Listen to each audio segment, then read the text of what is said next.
নমস্কাৰ বন্ধুসকল, blossom Exotica বহুত দিন আপোনালোকৰ লগত কোনো ভিডিঅ' অনা নাছিল। তাৰ কাৰণে আমি দুঃখিত। আচলতে আমাৰ এটা টিম আছিল, টিম বেলেগ বেলেগ কামত ব্যস্ত হৈ থকাৰ কাৰণে আমি ভিডিঅ' দিব পৰা নাছিলোঁ। আজি আকৌ আপোনালোকৰ লগত আহিছোঁ এটা ধুনীয়া প্ৰডাক্ট লৈ।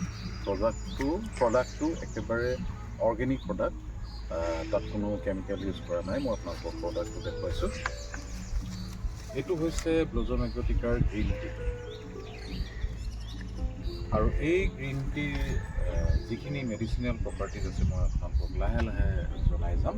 কিন্তু এই প্ৰডাক্টটো আমাৰ ব্লজম এক্সোটিকাৰ যিখন সৰু চাহ বাগিচা আছে, সেই বাগিচাখনতে আমি হেণ্ড ৰোল কৰি আৰু ইয়াতে এটা ড্ৰায়াৰ তৈয়াৰ কৰি বনাওঁ। আৰু পেকেজিং আৰু ইয়াৰ প্ৰডাকশ্যন, ইয়াৰ মেনুফেকচাৰ গোটেইখিনি আমাৰ নিজৰ। গতিকে আপোনালোকক আকৌ এটা অনুৰোধ কৰিছোঁ যে আপোনালোকে যিটো আমি এটা টেগলাইন ব্যৱহাৰ কৰিব লাগে, ভোকেল ফৰ লোকেল। গতিকে সেই ভোকেল ফৰ লোকেলৰে এটা প্ৰডাক্ট আজি আপোনালোকৰ আগত আমি ব্লজম এক্সোটিকা পৰিয়ালৰ তৰফৰ পৰা আপোনালোকৰ আগলৈ আনিবলৈ চেষ্টা কৰিছোঁ। এতিয়া আমি আহিলোঁ আমাৰ বাগিচাখনলৈ। বাগিচাখনৰ এটা সুন্দৰ দৃশ্য আপোনালোকৰ আগত উপভোগ কৰিবলৈ আপোনালোকৰ আগত আমি দেখুৱাবলৈ চেষ্টা কৰিছোঁ। কেমেৰাটো বাওঁ পিনে লৈছে।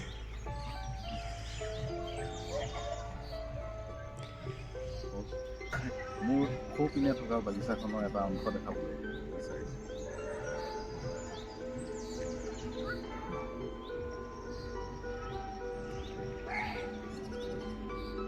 আপোনালোকৰ মূল কথালৈ আহোঁ। আচলতে এখন সৰু বা ক্ষুদ্ৰ বা মোৰ মাটি কালি কম আছে বুলি ভয় কৰিবলগীয়া কোনো কথা নাই। মই আপোনাক কেলেই কৈ আছোঁ আপোনালোকক, আচলতে আমাৰ এইখন মাত্ৰ 3 বিঘা মাটিৰ এখন ক্ষুদ্ৰতকৈ ক্ষুদ্ৰতম এখন সৰু বাগিচা। গতিকে এই সৰু বাগিচাৰ পৰা আমি কেনেকৈ মেক্সিমাম ৰেভিনিউ বা মেক্সিমাম আয় কেনেকৈ কৰিব পাৰোঁ, সেই বিষয়ে মই আপোনালোকক দুআষাৰ ক'বলৈ আগবাঢ়ি আহিছোঁ। চাওক, আমাৰ মাত্ৰ 3 বিঘা মাটি, কিন্তু এই 3 বিঘা মাটিৰ পৰা আপোনালোকে যিটো আয়, যিখিনি আপোনালোকে ইনকাম কৰিব পাৰে, তাৰ বিষয়ে মই অকণমান থুলমূলকৈ আগৰ কথাখিনিৰ লগত সংযোজন কৰিব বিচাৰিছোঁ। এই 3 বিঘা মাটিৰ আপোনালোকৰ প্ৰায় অসমত প্ৰায় আমাৰ 1 বিঘা মাটিত প্ৰায় 2000 পৰা 2500 কেজিলৈ গ্ৰীণ লিফ বা যিটো সেউজীয়া পাত প্ৰডাকশ্যন হয়। আৰু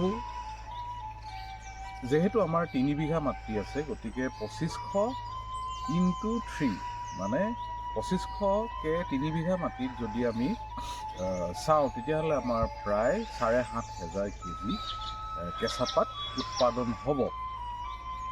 এই 7000 বা 7500 যিখিনি কেঁচাপাত উৎপাদন আমাৰ হ'ব, তাৰ পৰা যদি আমি গ্ৰীণ টি তৈয়াৰ কৰিবলৈ যাওঁ বা গ্ৰীণ টিৰ তৈয়াৰৰ যদি হিচাপটো চাওঁ, তেতিয়াহ'লে প্ৰায় আমাৰ 1000 পৰা 1400 কেজি গ্ৰীণ টি তৈয়াৰ হ'ব। এই যে 7000 বা 7500 কেজি যিটো মানে আপোনাৰ কেঁচাপাত যিখিনি তৈয়াৰ হ'ব, তাৰ গ্ৰীণ টি যদি আমি কনভাৰ্চনটো চাওঁ, বা 100 কেজিত যদি 20 কেজি কেঁচা, গতিকে 100 কেজিত যদি প্ৰায় 20 কেজি আমাৰ তৈয়াৰী পাত ওলায়, বা আমাৰ CTC যিটো আমাৰ লাল চাহ বা গাখীৰ চাহ যিটো খাওঁ, যিটো চাহৰ কোনো ভেলু নাই, CTC আৰু মই গাখীৰ চাহ বা যিখিনি আমাৰ ক'বলৈ গ'লে CTC চাহ বুলি কওঁ, তাৰ মেডিচিনেল ভেলু খুব কম আছে। কিন্তু গ্ৰীণ টিৰ যিখিনি মেডিচিনেল ভেলু আপোনালোকে ভাবিব নোৱাৰিব। আপোনালোকৰ ষ্ট্ৰেছ লেভেল কমিব, আপোনালোকৰ স্কিন ভালে থাকিব, আপোনালোকৰ প্ৰেছাৰ কণ্ট্ৰলত থাকিব, আপোনাৰ ডায়েবেটিছ কণ্ট্ৰলত থাকিব, আপোনালোকৰ ইভিন কেঞ্চাৰৰ কাৰণে ভাল বুলি কয়। ইয়াত এণ্টি কেঞ্চাৰাছ কিছুমান প্ৰপাৰ্টিজ আছে, যিবোৰে হয়তো কেঞ্চাৰ ফৰ্মিং চেলবোৰ মানে যুদ্ধ কৰিব পাৰে। এতিয়া মূল কথাটোলৈ আহোঁ যে আমি ইয়াৰ পৰা এই সৰু বাগিচাখনৰ পৰা চলিম কেনেকৈ। চাওক, মই আগতেও কৈছোঁ যে মাত্ৰ 3 বিঘা মাটিত 7000 পৰা 7500 কেঁচাপাত তৈয়াৰী হয়। আৰু সেই কেঁচাপাতক যদি আমি পকা পাতলৈ তৈয়াৰী কৰোঁ বা বনাওঁ, তেতিয়াহ'লে আমাৰ প্ৰায় 1000 পৰা 1400 কেজি গ্ৰীণ টি উৎপাদন হ'ব।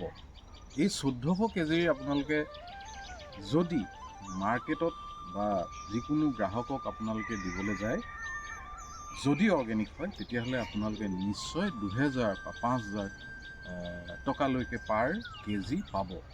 গতিকে আমাৰ 2000 কেজি, মই ধৰি লৈছোঁ 2000 টকা, 2000 টকাকৈ পাৰ কেজি যদি পাওঁ, আমাৰ যদি 1000ৰ পৰা 1400 কেজি যদি তৈয়াৰ হোৱা পাত আমি উৎপাদন কৰিব পাৰোঁ, প্ৰডাকশ্যন কৰিব পাৰোঁ, তেতিয়াহ'লে 2000 ইনটু, মই ইংৰাজীতে কৈছোঁ, ইনটু মাল্টিপ্লিকেশ্যন ইনটু 1000 কেজি, জানেনে কিমান?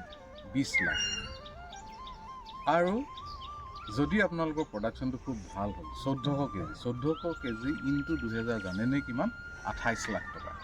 গতিকে ভাবক, আপোনালোকে হতাশ হোৱা বা নিজৰ পাতখিনি যদি আপোনালোকে নিজে তৈয়াৰ কৰিবলৈ চেষ্টা কৰে, তেতিয়াহ'লে আপোনালোকৰ যিখিনি আয় হ'ব আপোনালোকে ভাবিব নোৱাৰিব। গতিকে আমাৰ কথাটো হৈছে যে আমি অসমীয়া জাতিটোৱে কিছুমান কাম কৰিবলৈ এলাহ কৰোঁ। সেই এলাহৰ ভাৱটো আমি এৰিব লাগিব।